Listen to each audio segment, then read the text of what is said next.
Welcome to Birth at Work, the podcast where we dive into the real, unfiltered stories of what it's actually like to navigate pregnancy, birth, and early parenthood while building a career. I'm your host, Chrislyn Powell. Each episode, we sit down with working parents who share their honest experiences, the victories, the setbacks, the moments of doubt, and the strategies that actually work. Because let's be honest, most workplace policies weren't designed with pregnancy and new parenthood in mind. And it's time we talked about what that really means for the millions of us trying to grow families while growing our careers. So excited to have Rachel on the show today. We would love for you to just take a few minutes to introduce yourself, share with us a little bit about you personally and professionally, and why you joined us. Yeah, thanks, Chrislyn. I'm so excited to be here.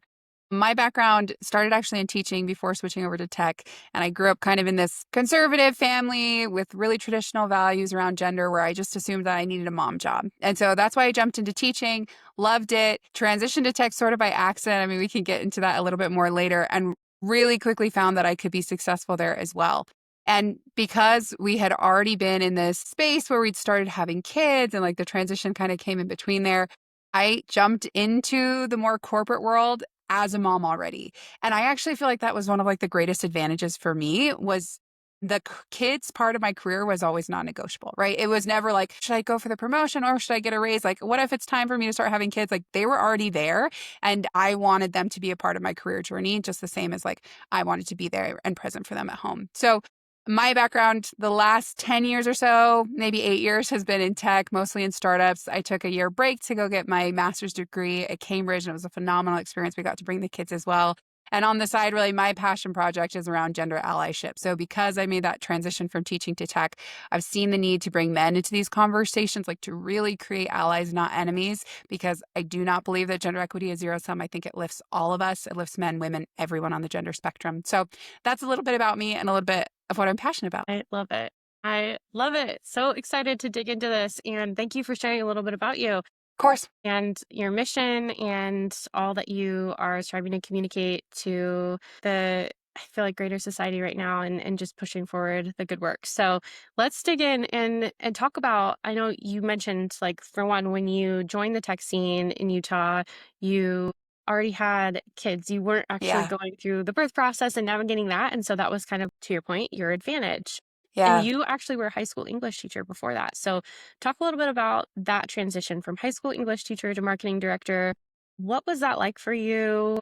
Where in your family dynamics were you at that point? Like, how young were your kids? And what were some of the conversations that were coming up for you and your husband around that time? Yeah, great questions. Lots of them. So feel free to ask me follow-ups if I don't hit everything. So for me, switching into tech, we had just had our second kid. I was in between that teaching time period. So I had kind of stepped back into more of the stay-at-home primary caregiver role, was freelancing a bit on the side. But really that transition for me, the primary motivation was financial. My husband was working, but he wasn't getting enough hours.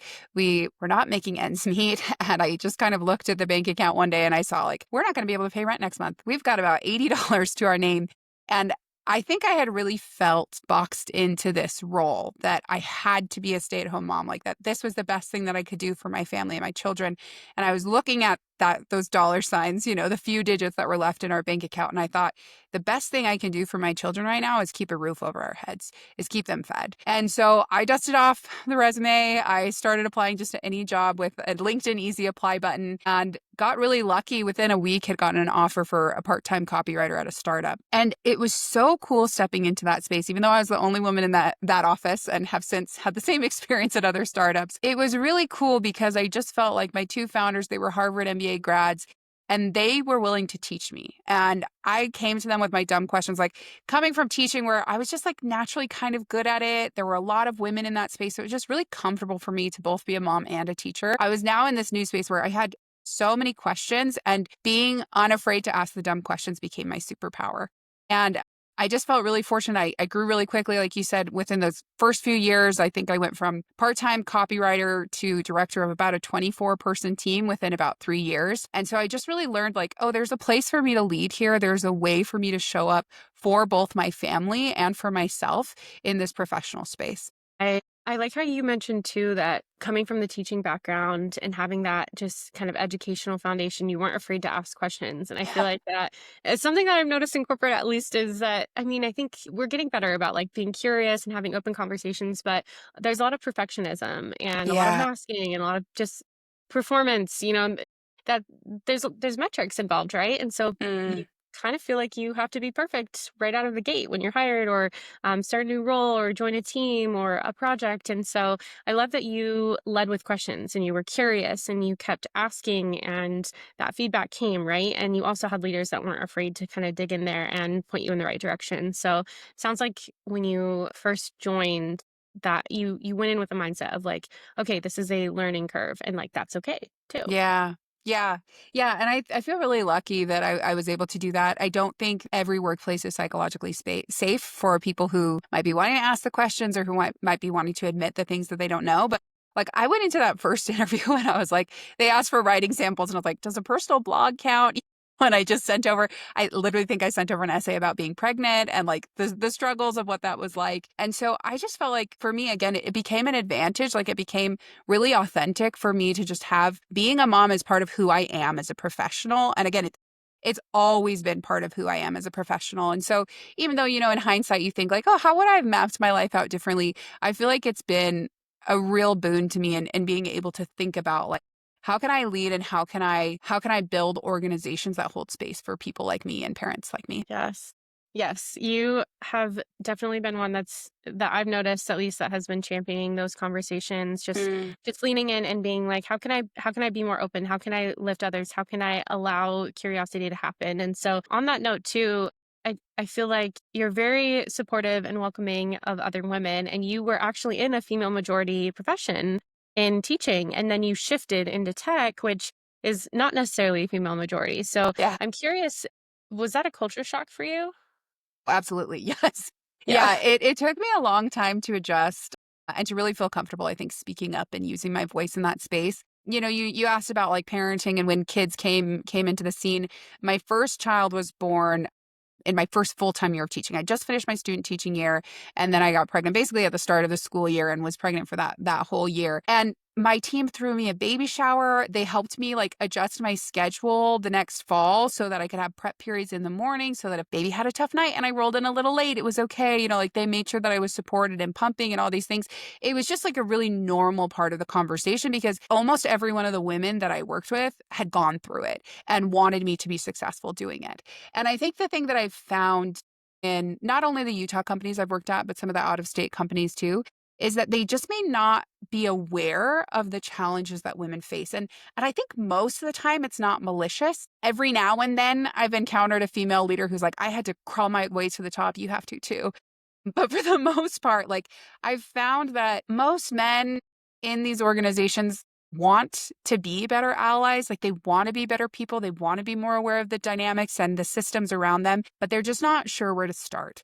And so that's where, a lot of this work that I've done on the side or on my passion projects has just been like helping them find kind of these micro actions to get started. And it really just did stem from that personal experience that, like you said, culture shock. I'm trying to think if there was one specific example I know at that startup where I was the only woman, where everybody else was able to speak up. And then I made a comment that it wasn't any more inflammatory than anybody else. I was just speaking my opinion. But some young male coworker was like, ooh, now the claws are coming out. And I was like, why does everyone else get to be opinionated, but when I say something, it's catty? And I Yeah. know that maybe sounds really petty, but it was one of those aha moments for me early on in my career that I'm like, oh, I'm gonna have to navigate corporate differently. Like I am going to have to check myself and we can talk about like resources and tools that women can use to be more successful in the corporate space. But I just really believe that unless men are doing the work too, we're never going to close that. Yeah. Yeah. My gosh, it's funny that example that you brought up too. I'm just gonna share. I was speaking with my Please. husband the other day and we were just having a conversation about like family life, right? And I said something along the lines of like, I'd like you to be a little bit more soft with me, like or treat me gently in like the way that you say XYZ, right? And he said something along the lines of like, okay, like I'll work on that. But compared to like, you wouldn't say this to your boss. And he's like, no, I do say that to my boss, like every day. Like I say, like, you're an idiot. We do this. And I'm like, wow. I'm thinking back to my corporate, years. And I'm just like, I would never, like, I don't think Mm. that that's just expected of, I guess, like women in the workplace, like they need to be soft and quiet and Mm, kind and helpful. And, there's just certain attributes that we carry. And I think that they're like opening up the conversation to there's like, that's not the only way that we can show up, right? We can yeah. be a little bit louder. We can say what's on our mind. We can say it with kindness and respect, but it's okay to be bold. And, I'm not going to go around calling anyone an idiot, right? Like for making a decision, but it was kind of like a joking comment that he made. He was like, no, I do like tell him if he's not making sense or we shouldn't do this project. And I'm like, I feel like men are quite a bit bolder with each other. So it's interesting that you brought up Yeah. that example. And I loved also that you leaned into the micro actions that you're suggesting through Yeah. Allies at Work. So Yeah. I'd love to shift into that too. Sure. The Allies at Work podcast and playbook you created because you noticed that there was a gap, right? So Hmm. I'm sure, like, as you are entering tech, you're a woman, conversations are popping up. You're also a parent. And we know that working moms and working dads, moms and dads, right? We don't need to label it working and working, are treated a little bit differently in the workplace. So I'm curious if you have some specific examples of like what you witnessed in tech that made you want to share those things on a greater scale and develop these passion projects. And I know that we talk a lot about like women supporting other women, and you mentioned that too Yeah. when you were in the education space when you were a teacher. You're like, this was expected. There were other women that were going through the same thing, and so we supported each other. Then when you enter the tech scene, it's like the dynamic is a little bit different. So I imagine that was probably like a light bulb moment for you where you felt like, okay, there's more men here and we need them on board. Like we need to advocate. So I'd love for you to just walk our listeners through like what went through your mind when you began piecing these passion projects together, how you went about gathering the data and what you felt like was really important to communicate. Yeah, so definitely my lived experience helped me get curious about some of the systems that are at work and some of the dynamics at play. And then also being in Utah, like there is a very unique culture in this space. And I literally had somebody reach out to me, male colleague reach out to me about 2 weeks ago. And he just said, Rachel, I've got this hunch and I just want to run it by you. He said at out of state companies that I worked for, if I mentioned being a dad, everyone's like gassing me up. They're like, that's so cool. You're going to your daughter's dance recital. Yeah, take off early. Like go support her, go coach that softball game. But in Utah, he had, I don't remember which daughter it was. After one of his daughters was born, had RSV and was in the hospital within like 2 weeks. And he had people who literally said like, wait, why are you going? You don't need to take time off. Like you don't even know this kid yet. Like you were just in the hospital. Like we need you here. And he just said that like his hunch is like, and it's kind of an ugly assumption. And I want to acknowledge like this may be the exception. This may not be everyone's experience. But he just said like out of state people loved seeing this example of a really involved dad. Like maybe it was the novelty of it. Maybe it was just like, oh yeah, let's support him. 3 kids. Wow. But in state, there's this assumption that he used the word trad wife, right? That everybody has a trad wife. And so like men are there to be involved in the work and women are there to take care of the kids. And that was like that same upbringing that I really had to fight against, both within myself and within my society of like, wait, is there a way for me to make an impact? Is there a way for me to be a good parent and also have a career and like pursue these ambitions? And I've even had, I mentioned I've been the only woman in multiple offices at this point. I've had conversations where I've had to say to my leader, hey, I am the only person in this office without a stay-at-home wife. Just because I lead a little differently doesn't mean I'm any less committed, doesn't mean that I'm not accountable, doesn't mean that I'm going to show up. I just need a little understanding that like my leadership is going to look different than you because of that dynamic. And so I think those were some of the things I started to notice. I know you've talked on this podcast before about like the motherhood penalty. That was something I saw for sure. Women after having children are penalized both financially and kind of socially at work. Like there's this expectation they're going to need more flexibility. They're not going to be as committed. But for dads, they actually see the fatherhood bonus, which like means they make more money, like they're more celebrated, like this friend that I mentioned. And I think those things, like one of the biggest tactics that I talked about, we can talk about others, but one of the biggest tactics that I've noticed to counteract that is this idea of parenting out loud. And both men and women can do it, but oftentimes when we're fighting against systems of privilege or power, we need those who have more of the power or more of the privilege to set the example. And so that's why I often call on men who may not be as accustomed to speaking about their parenting responsibilities in the workplace to speak openly about it. Just like my friend, like he found himself celebrated because he's his daughter's softball coach. Like, how cool is that? That probably makes him a better manager too, because he's learning how to lead in different spheres and different settings and able to carry over that learning. And so parenting out loud, I think, really helps to counteract the motherhood penalty, because for women like me who I had no choice. I was going to be a parent from day one, stepping into the tech scene. Like, there was non-negotiable there. I needed men and allies who celebrated and made space for parents so that I could feel safe to share my parenting experiences as well. Yeah. Yeah, that's really palpable. It's interesting too that you mentioned that you got to a point where you weren't afraid to say boldly, like, I am the only person in this office that doesn't have a stay-at-home wife. I'm going to be leading a little bit differently. And I think about too, like, I recently had a baby, and I have done this birth journey a little bit differently. And I didn't breastfeed for very long with my first, but I have with this one, like, exclusively breastfed. Mm, And I have also been a little bit more fearless about, like, breastfeeding in public and, like, breastfeeding mm, on demand when my kid needs it, and not being ashamed of that. But I needed to bring my husband on board to advocate for me in certain situations, like when we are in public spaces or relatives or something like that. And I had to educate him and lay the foundation of, like, why this was important for our child, and also why it's my right in all 50 states to be able to feed my baby.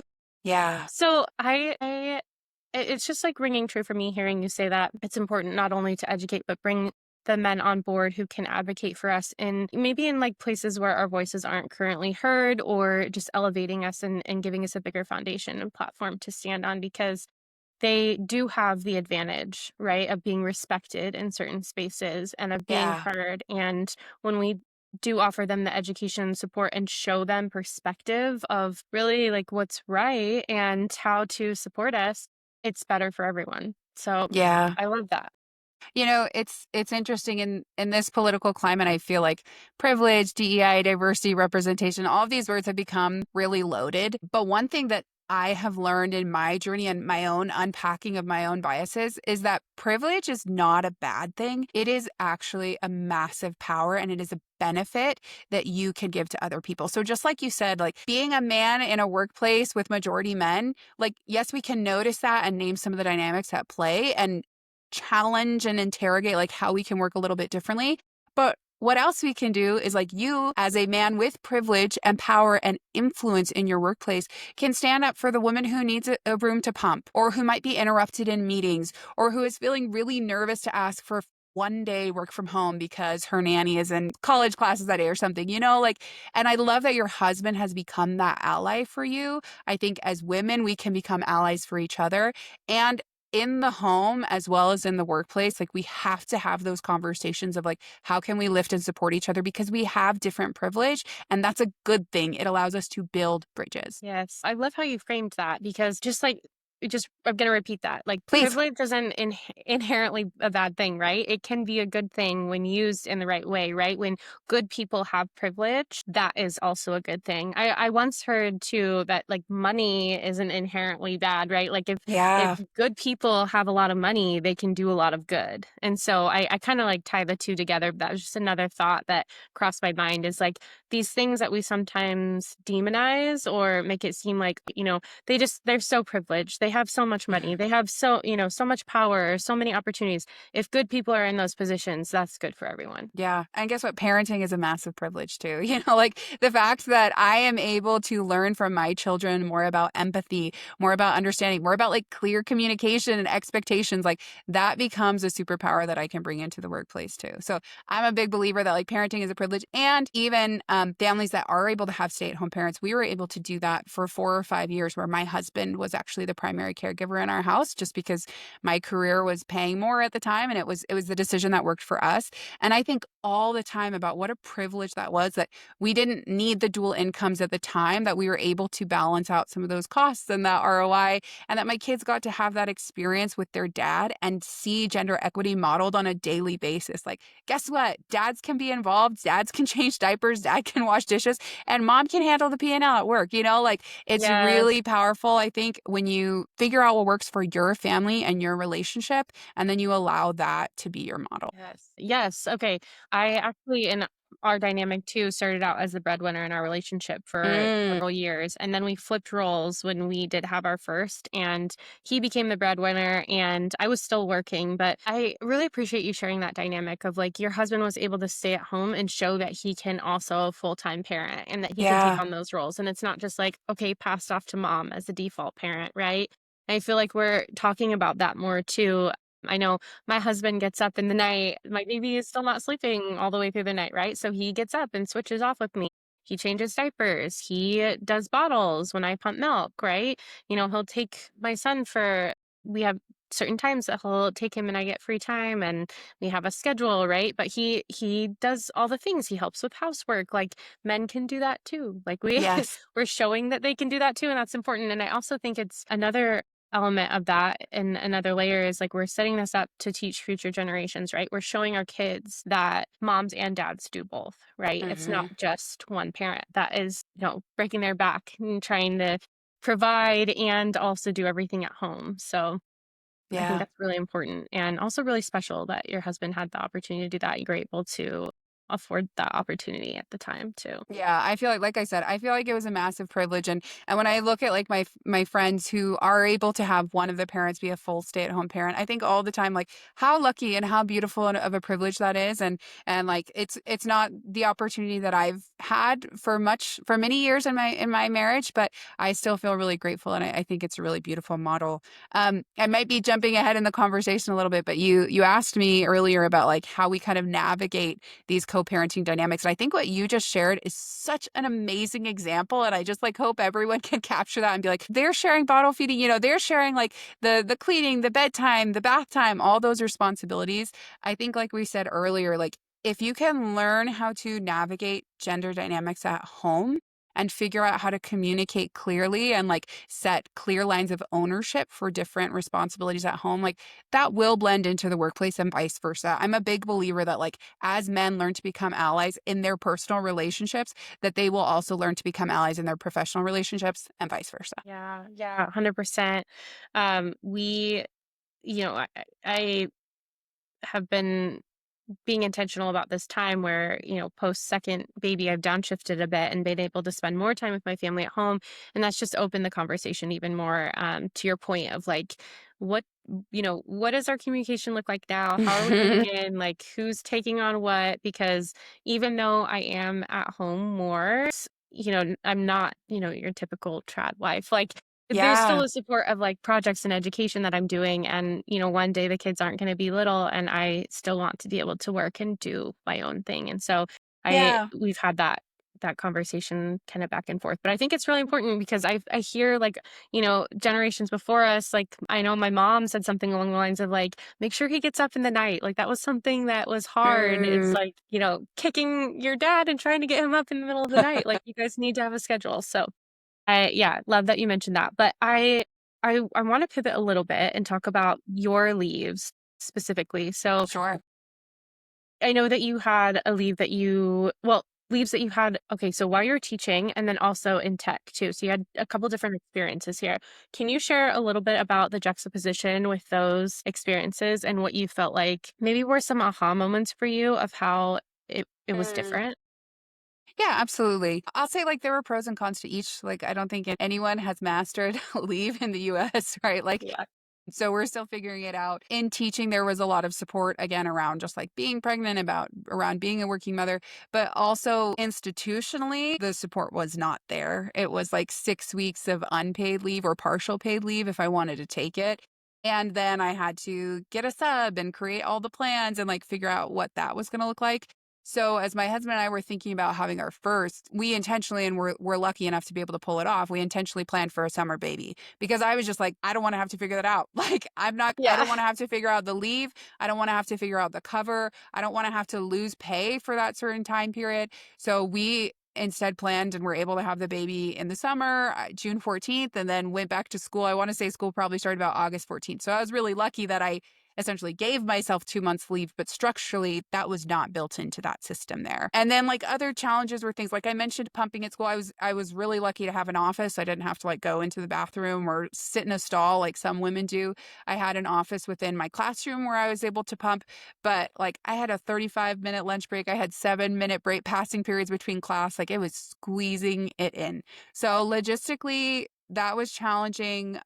But it's an experience many women share. Like, we know what it's like trying to make sure a baby gets food. And at the time, financially as well, like it was also a money decision of like formula was so expensive and we were living on a teacher's salary and my husband was going to grad school. Like formula was not really in the bank for us. So we ended up going with like the pumping option. And I'm grateful I was able to do it. Tech, on the other hand, and I'll say, so I've got 3 kids. My second, we had during that time where I was freelancing, kind of stay-at-home mom. So there was like a year and a half that I was doing that. Okay, cool. Pretty straightforward there. And then the third, the timing was just funny because it was during COVID. My baby was born June 2020. And so one of the advantages of working into tech is like oftentimes those like VC-backed companies can offer really, really generous leave. Like I remember looking at Adobe, they have a hub here in Utah. And at one point they were offering like 28 weeks of leave for the birthing parent, right? And then like for the other parent, there was still a significant amount of leave too. So like there can be really generous packages. Mine at the time was 12 weeks, which again was more than I had ever seen. So that felt incredible. But because of COVID, we had a layoff just 2 weeks prior to my baby being born. And I was lucky not to be laid off. But my boss did say like, hey, we're pretty bare bones here. Like if there's any chance you could come back part-time earlier, that would be great. So I did end up coming part-time, but I did a hybrid, which was phenomenal. Like I can't tell you how meaningful it was being able to have pretty much that whole first year, like the flexibility to do remote days when I needed them. I remember having my baby falling asleep next to me and just like laying next to me during meetings, or if there were times that the feeding was scheduled during a meeting, I would just be camera off. And like sometimes I would tell them I'm nursing. Sometimes I would just let them deal with me being camera off because it just was, I don't know. I just felt like the bonding was better. I just felt like it was such a great experience. With teaching, I didn't really have an option. I had to go straight back to in-office. And with this role, there was the flexibility to let my body recover. I barely pumped during that postpartum experience, which was like such a relief to not have to manage that. And yes, there were concerns about like job security. I can't remember if I said this already, but I did that first one-on-one back in office with my boss. I don't want to say I was hammering the table, but I was very passionate about like, I am not going anywhere. Like, I know there's an assumption here that like, oh, she's had a baby. Maybe she's going to step away from her career. Like, maybe she's not going to be as committed. And I was like, I am here for the long haul. So like, put me to work. Like, yes, I'm going to need a little bit more flexibility in the short term, but like, I'm not going anywhere. And so those were 3 somewhat unique birthing experiences. Again, pros and cons to each. We haven't nailed it yet. I think it's really helpful that you were able to share those. And I mean, going through it, right? It's always just to your point, like we haven't mastered the leave experience yet, right? Yeah. It's always there are pain points along the way with each one of those, but I think it's cool that you had different ones that you're able to look back on and compare and say like, okay, this is when I was on my own. This is when I was teaching and had to structure it my way. This is when I was in tech, and you're able to relate to many different people based on their circumstances. And I think that's a really cool asset to have. Thank you. I also can relate in the sense of I had my first in 2021. I know you said you had your last in 2020, and I had recently started a new job, and I just remember similarly, I only took 6 weeks there, but yeah, it was kind of like I wanted to come back pretty quickly because just, showcasing like I can do this. I'm here for the long haul. I'm not going anywhere. Yeah. But that remote environment was so nice. And I like that you mentioned, I could go camera off when I needed to, didn't have to pump as much. Like it was really, really rewarding and a privilege to have that remote environment too. And I feel like that's a testament to just remote workplaces. And I know you talk a lot about that too, and just having it the accessibility factor and why remote is an important element in just the environment. And I know kind of pivoting here and going a little in another direction. I'm going to ask you what your thoughts currently are on, there's been a lot of conversation, a lot of changes with pulling people into the office. And then Yeah. similarly, kind of in the same breath, there's a lot of moms that have been laid off on, when they disclose that they're pregnant, when they're on Yeah. leave, or when they return. Um, and I know you said with your experience, there were layoffs. You weren't laid off, but Yeah. you also were like, probably had that in the back of your mind of like concern, like, I want to make sure that this is, that this is a fit, that I stay, that I'm committed. Mhm. And so there's kind of like two questions here, but I'm curious like what your thoughts are currently on the state of return to office. And I know there's a lot of companies that are still vying for and advocating for remote workplaces, but I think we do have a lot of listeners that are coming from a place of maybe a little bit of fear about their role, stability, and security as they are growing their family. So I wonder Mm. if you have any thoughts on that, and can pull from your experience. Yeah, I have lots of thoughts on that. I'm not sure how well I'll articulate them, but I'll answer the return to office question first and then maybe focus more on the parenting. So the data I've seen is that in 2026 we're having the largest exodus of women from the workforce since COVID. So we reached this really lovely space where like flexibility was built into the way that everybody worked. And then just in the last few years, we've had this pivot of going back to like, no, return to office is the way. Like, this is what has always worked. This is the only thing that's going to work. And what I really feel like is missing from that conversation is like the actual stats on productivity and results. Yeah. I think when we are operating in markets that are a little uncertain and when leaders are unsure of their strategies, then they tend to focus more on like more micromanaging sense of control, right? Like they are fearful, they are unsure. And so they say, when I can see butts in seats, I can feel more certain of my strategy. What they are missing is that long-term vantage point of like, no, actually, if I can get my strategy right first and get out of everyone's way, let them be productive, let them work when and where and how they are most successful, then that actually tends to have stronger bottom line results. I think from the gender perspective, what we've seen, and McKinsey comes out with their Women in the Workplace report every year, and the data is the same. Like when you have more gender diverse teams, bottom line results tend to be 20% higher than comparison companies. And so for me, like gender diversity in the workplace is the right thing to do, of course, but it is also so good for business. And I think that's what so many leaders are missing when they're making these like really kind of old-fashioned, outdated return to office mandates is like they are actually limiting their ability to be more innovative, more productive, more creative, more forward thinking when they get stuck in this like mindset of fear and control. So those are my thoughts on the A return little to bit. office. Yeah. I mean, like, Backdrop.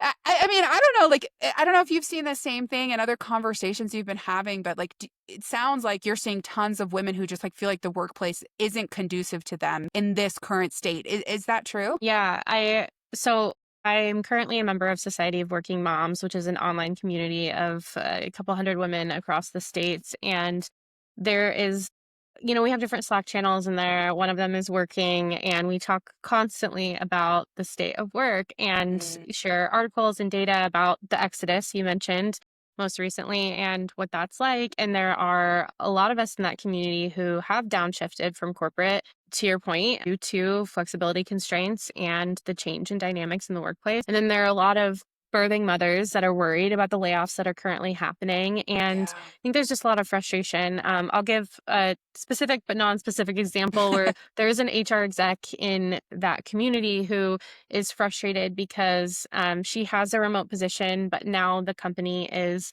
demanding return to office for everyone in the company minus her and a few others. And it's like Mm. difficult for her because she's like, how do I manage these other women and tell them like, yay, return to office when I don't have to do that? And similarly, she's weighing, cost and worth of like her role and if that dynamic will shift, if she'll have to return to office. So I Yeah. think yes, I feel like what I'm seeing there and then on LinkedIn as I'm having conversations with women and also seeing different posts that are popping up, I think those dynamics are at play right now. Like there's an element of frustration with what's happening and kind of like, did we not give examples of how we can work well Yeah. remotely Yeah. during COVID and right after? Like in the last 6 years, have we not produced? Mhm. And I think it's a disservice and unfortunate to all the mothers out there who still want to work and are good at what they do. And like you said, really bring creativity and results and variety in the work. And yeah, but to answer your question, that's what I'm seeing, where I'm Yeah. seeing it. And I think we need to keep having the conversation and talking about it, because I think that's really the only way we can get to a solution to solve some of these issues that are popping up. And if I do have a daughter, I don't want her options to be limited, um, Mm, as you know, what's kind of happening now. And I would hope that she has the freedom and recognition and opportunity to work the way that she wants to work. So yeah. those are some feelings coming up for me too. Yeah. Thank you so much for sharing. Sorry to put you on the spot, but I know you're having these conversations. So thank you for sharing that perspective. I mean, to maybe be a little personal, a little vulnerable from my experience, my husband and I both this fall both went back to work, and we both ended up in jobs that are in office. His is part-time in office, mine is full-time in office. And this is the first time in several years, like probably since COVID, that we have both been required to be fully in office outside of the home. And our kids at this point, my youngest started kindergarten. So we're like, new chapter, new era. Like, we can make this work. I Yeah. cannot tell you, like, those 2.5 hours at the end of every day where I'm trying to find coverage or trying to coordinate with my husband, like, who's going to do pickup? Do we have a sitter? Do we have a camp, after school activity? What is it? Like, the amount of mental load, like the amount of mental energy that goes towards those 2.5 hours at the end of every day is exorbitant. Like, it's Yes. insane. And we've been looking at our summer calendar for this year. And literally, like, the last 2 weeks, I showed a coworker today because, like, it's color coded on, like, who's babysitting which day do we have full day camps, which days do we have partial day camps, do we need drivers, do we need a babysitter who can, get them there? Like, and I know, like, this is so silly that I'm complaining about this now after having, 3 kids. Like, we've been able to make it work up to this point without it. But so many women relate to this. Like, I know so many women who have their master spreadsheet for the summer. But to go back to that conversation, like, I just don't know. Like, I don't know that my boss knows. Like, I don't know that, like, my male coworkers in other jobs have always been aware, like, you're just thinking about getting your job done. And, like, you're going to bring home dollars at the end of the day.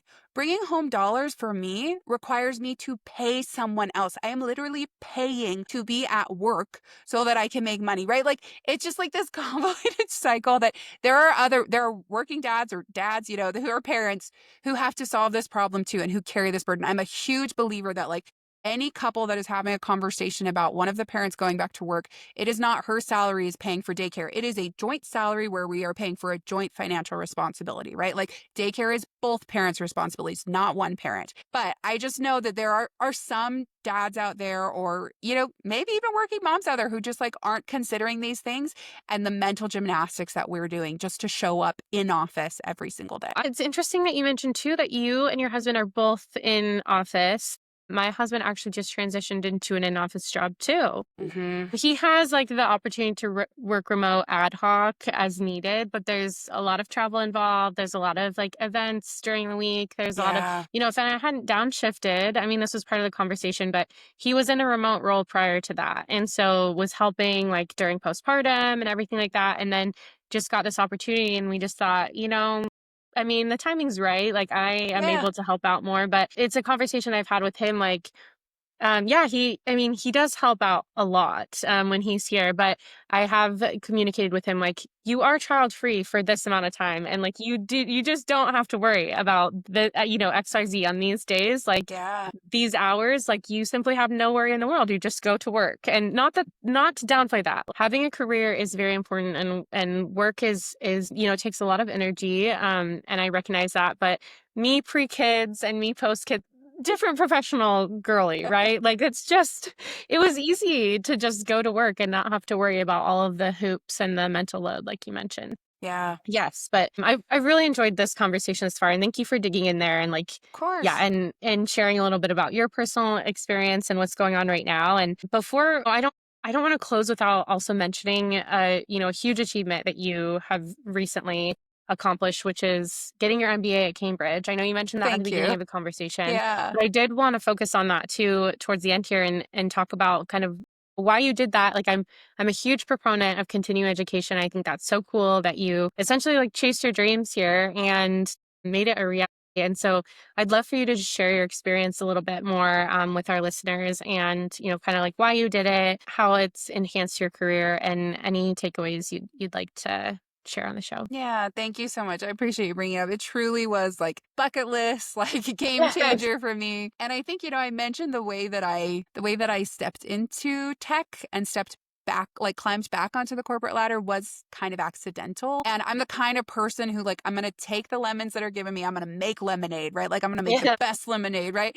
And so like, I really did just like, I jumped back into tech and I just climbed that corporate ladder. I was hustling, I was grinding, I was trying to prove my worth, not only to the companies that I was working in, but to myself. Like, yeah, I can do this. And taking a step off of the career ladder, like maybe it's not fully off the career ladder, but taking a step away from the workplace. Like I fully was not able to work during my MBA. It was a 1-year intensive. We moved to England. We did the whole thing. It was one of the first career choices that I made for myself in a long time. And maybe that sounds dramatic. Like I'm incredibly grateful for the opportunities that I had and the learning and the growths and the promotions. But this was something I wanted for me. Like I wanted a global cohort. I wanted an international experience for my family. And I wanted to just pause and rediscover who Rachel is. And it was truly such a gorgeous time and will forever live like as this like idyllic spot in my memory where I was able to do just that. And to the parenting conversation, wouldn't have been able to pull it off without a supportive partner. Like 100% would not have happened. We had some logistical issues like with visas and that nonsense.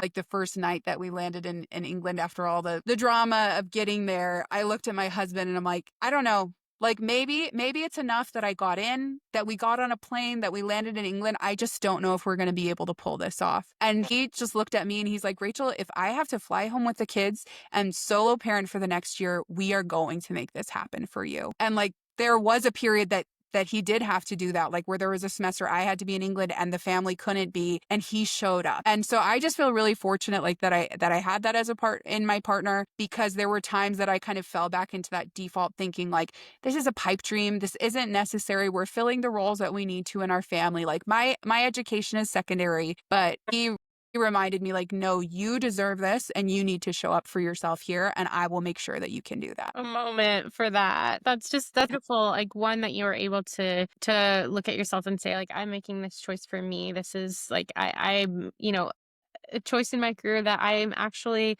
getting to choose out of the sheer enjoyment of it. And because I'm passionate and curious. And then, as most hard things, happen, or most hard things do challenge us, there's always a point where we feel like, oh, we're just going to quit because like the logistics are too crazy, or it seems like it's just not going to work out. And that your partner was able to kind of lean in and just say like, no, like we're doing this, you are doing this, you've got this, I've got you. So cool. Like we all Thank need you. that type of partner. Yeah, I feel really lucky. Yeah. And, circling back to and just kind of like looking back over this conversation and everything that you've created with Allies at Work, as someone who's studied deeply all the topics we've hit on in this conversation, I'm curious if you would leave us with some workplace policies and structure that you think would make the biggest difference in retaining women like yourself, parents, people that clearly like are continuing education, like high achieving individuals want to work.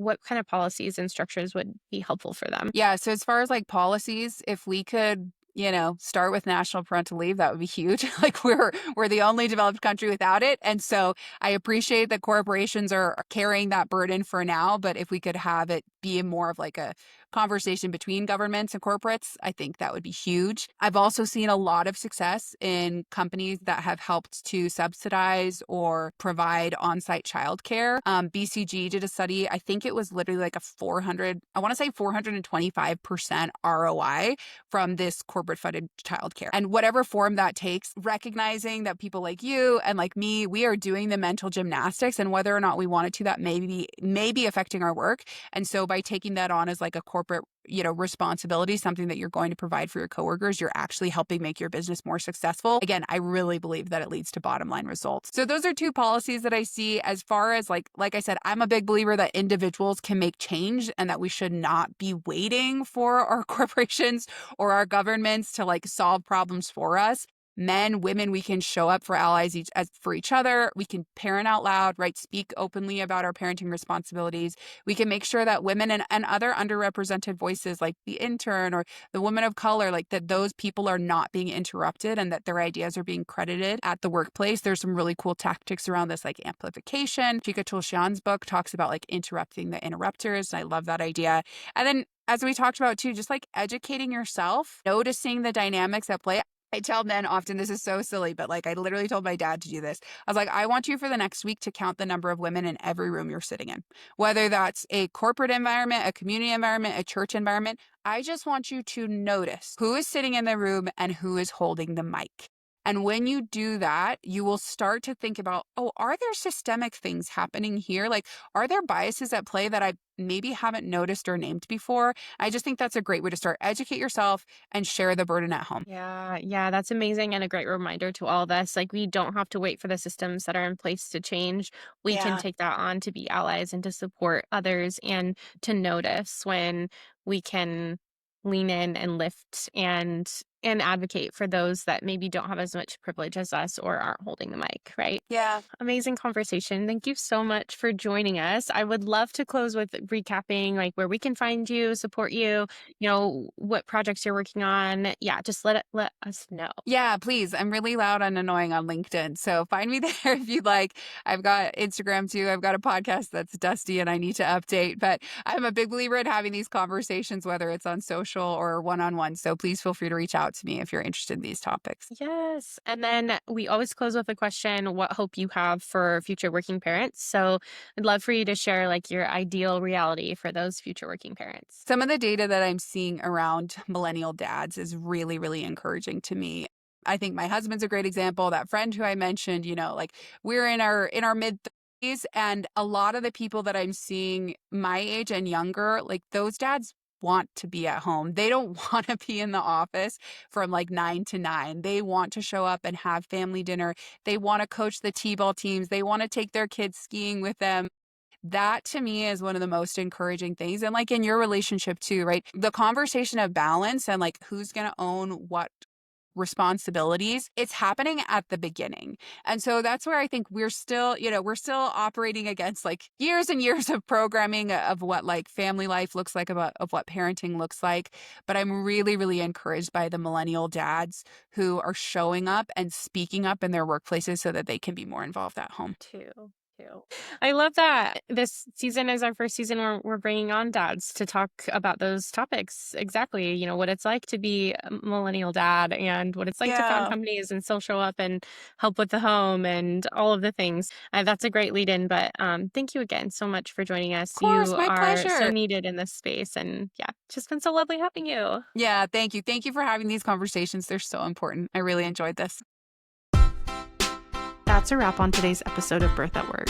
If our topic resonated with you, I'd love to hear about it. Connect with me on social or via email. Your experiences and questions help shape future episodes. Remember, you're not alone in this journey of balancing career and family. Every challenge you're facing, someone else has navigated too, and every victory you celebrate, big or small, deserves to be recognized. If you enjoyed this episode, please subscribe and leave us a review. It helps other working parents find these conversations when they need them the most. And if you know someone who could benefit from hearing these stories, please share this episode with them. Until next time, remember, you don't have to choose between your career dreams and your family dreams. You're already proving that every day. Thanks for listening to Birth at Work. I'm Chrislyn Powell, and I'll see you next time.